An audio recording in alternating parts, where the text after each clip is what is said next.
Assalamualaikum warahmatullahi wabarakatuh. Teman-teman, saya yakin teman-teman mengenal yang namanya Ade Armando. Siapa yang tidak kenal Ade Armando? Jadi kita ini sebagai umat Islam, tahunya Ade Armando ini seorang muslim atau Islam. Ternyata teman-teman, Ade Armando ini sudah lama murtad secara resmi. Mari kita lihat videonya dan dengarkan oleh kita bersama bahwa Ade Armando terang-terangan murtad secara resmi.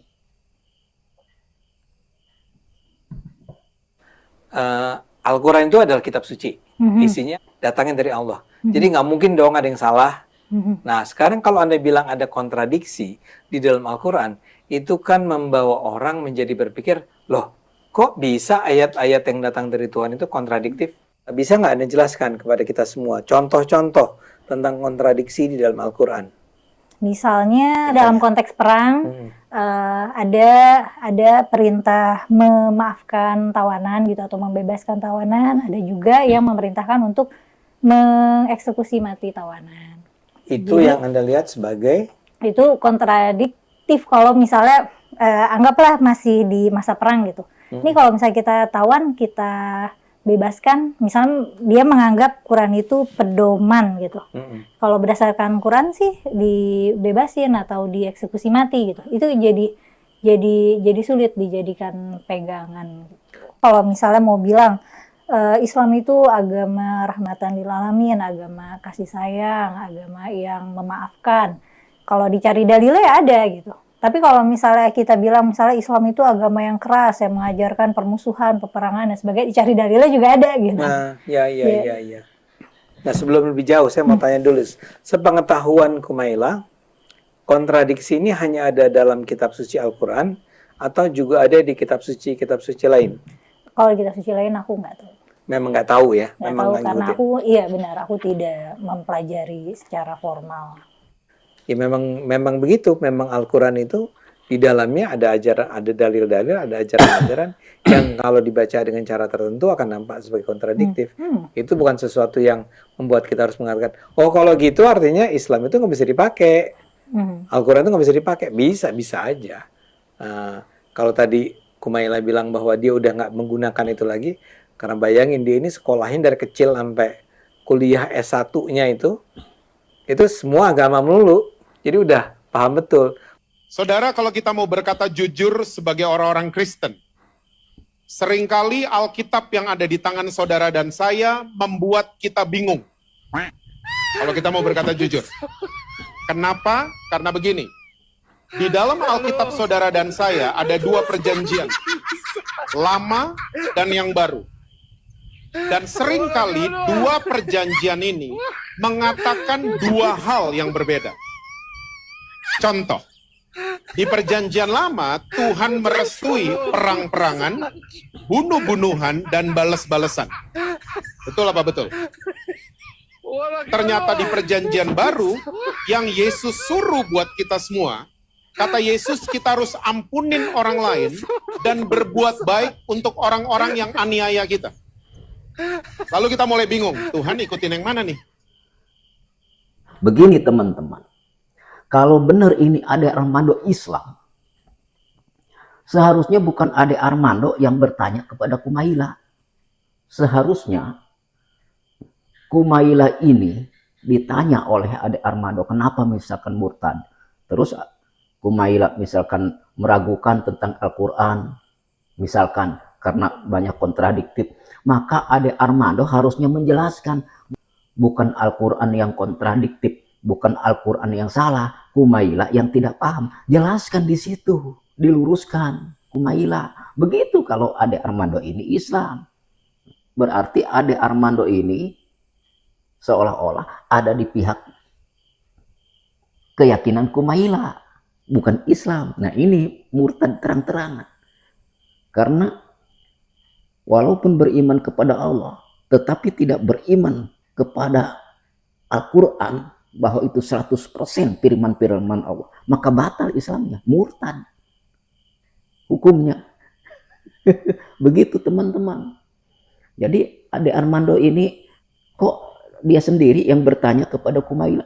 Aturan meluruskan ketidakpahaman Kumaila, dijelaskan tentang kebenaran ayat Al-Quran. Begitu kalau dia Islam. Tapi kok ini malah membela-bela dan menyanjung-nyanjung Kumaila. Nah, ini jelas murtad ini secara resmi teman-teman. Ade Armando ini sekarang walaupun ngomong apapun membusah-busah, Ade Armando jangan dipercaya, dia sudah lama ternyata murtad teman-teman, keluar dari Islam karena mendustakan kebenaran Al-Quran. Ya, seharusnya kan dia meluruskan pendapat atau pertanyaan Kumaila, si murtadin ini yang meragukan Al-Quran, diluruskan. Jadi bukan Al-Quran yang kontradiktif. Anda Kumaila yang tidak paham tentang ayat Al-Quran, luruskan oleh Ade Armando. Itu yang benar. Kalau benar Ade Armando ini Islam. Kumaila ini istilahnya sampai kuliah punya gelar sarjana S1. Jadi paham, kata Ade Armando, agama melulu. Sebenarnya nol, tidak ada. Kalau paham tentang agama, tentang Islam, tentang Al-Quran dan Kumaila tidak mungkin murtad. Kenapa Kumaila murtad? Karena tidak paham Al-Quran. Makanya dia murtad. Maka Allah tidak akan kerugian. Hanya Ade Armando dengan Kumaila yang kerugian. Sekarang di dunia bisa berkoar-koar, belum dimatikan. Nanti di sana, disitulah akan menyesal. Kasihan orang ini teman-teman. Saya juga percaya bahwa Ade Armando ini seorang Islam, ternyata seorang murtadin. Kan ini 11-12 orang ini tidak paham Al-Quran. Kemudian kata Ade Armando kepada Kumaila bertanya, istilahnya, ada enggak menemukan di kitab lain yang kontradiktif? Kata Kumaila, enggak menemukan, tidak ada di kitab lain. Hanya di Al-Quran yang dimaksud. Nah ini juga menutup-nutupi Alkitabnya sendiri Kumaila, padahal ratusan ayat yang kontradiktif kalau saya bacakan. Jadi begini Kumaila ya, akan saya beri pemahaman Anda. Jadi orang yang ditawan di dalam peperangan, ditawan nih oleh Nabi Muhammad SAW beserta sahabat-sahabatnya. Yang ditawan ini dibawa ke tempat yang aman. Maksudnya diberi pemahaman tentang ayat-ayat Al-Quran. Ditunjukkan kebenaran-kebenaran Al-Quran. Mereka supaya beriman. Karena mereka ini sedang tidak beriman. Mereka ini ngeblank. Tidak tahu bahwa Islam itu benar. Bahwa Al-Quran itu adalah benar, ayat-ayat suci.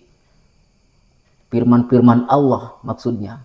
Nah, apabila mereka yang ditawan itu mengerti dan paham, maka akan aman. Dalam arti tidak melawan, tidak memusuhi. Nah, terkecuali begitu ditawan, dibawa ke tempat yang aman, diberi dengan petunjuk Al-Quran, dijelaskan tentang kebenaran Al-Quran, mereka malah ngamuk istilahnya, mau melawan, apalagi mau memerangi. Ya otomatis dilawan, apalagi mau membunuh misalkan. Nah itu Kumaila pengertian di sini. Kalau Nabi Muhammad SAW istilahnya keras, kejam, tidak mungkin ditawan, langsung aja dibunuh di situ di tempat. Buat apa? Artinya ditawan. Nah, begitu yang dimaksud, karena Nabi Muhammad tahu mereka itu tidak mengerti. Tapi buktinya kan, setelah sebagian mengerti, diberi pemahaman tentang ayat-ayat Al-Quran, akhirnya mereka jadi sahabat Nabi SAW sampai ratusan orang tawanan jadi ikut. Sampai istilahnya wafatnya mereka dalam keadaan Islam, bukan selamat. Karena mereka mengerti. Begitu. Jangankan umat Islam, Kumaila, Kristen saja nih, misalkan nawan musuh misalkan contoh. Diberi pemahaman misalkan tentang keyakinan dalam Kristen. Kemudian yang ditawan itu misalkan umat Muslim. Melawan. Apakah umat Kristen mau diam? Misalkan mau dibunuh, mau dilawan, diperangi. Pasti melawan. Tidak mungkin diam. Ayo silahkan misalkan mau bedumuh, mau begaman. Enggak mungkin. Jadi jangan sembarangan mengartikan ayat Al-Quran itu. Kalau tidak paham, belajar. Makanya Anda murtad karena tidak paham tentang ayat Al-Quran. Kumaila ya. Jadi bukan kontradiktif. Apabila mereka menjadikan Al-Quran sebagai pedoman petunjuk setelah diberi pemahaman, maka akan bebas, akan aman. Tetapi apabila mereka diberi pemahaman dengan petunjuk Al-Quran, bahkan mereka istilahnya mengadakan perlawanan, ngamuk dan lain sebagainya, mau membunuh misalkan, otomatis dilawan. Nah, begitu Kristen juga. Apabila ada tawanan misalnya diberi pemahaman tentang keyakinan Kristen, melawan umat Muslim misalnya yang ditawan, pasti umat Kristen ngelawan, bisa membunuh juga. Bahkan Yesus mengajarkan pembunuhan, mengajarkan kekejaman. Tahu apa Kumaila? Mungkin itu saja teman-teman. Wassalamualaikum warahmatullahi wabarakatuh. Sepengetahuan Kumaila, kontradiksi ini hanya ada dalam kitab suci Al-Quran atau juga ada di kitab suci lain? Kalau di kitab suci lain aku nggak tahu. Saudara, kalau kita mau berkata jujur sebagai orang-orang Kristen, seringkali Alkitab yang ada di tangan saudara dan saya membuat kita bingung. Kalau kita mau berkata jujur. Kenapa? Karena begini. Di dalam Alkitab saudara dan saya ada dua perjanjian. Lama dan yang baru. Dan seringkali dua perjanjian ini mengatakan dua hal yang berbeda. Contoh, di perjanjian lama Tuhan merestui perang-perangan, bunuh-bunuhan, dan balas-balasan. Betul apa betul? Ternyata di perjanjian baru yang Yesus suruh buat kita semua, kata Yesus kita harus ampunin orang lain dan berbuat baik untuk orang-orang yang aniaya kita. Lalu kita mulai bingung, Tuhan ikutin yang mana nih?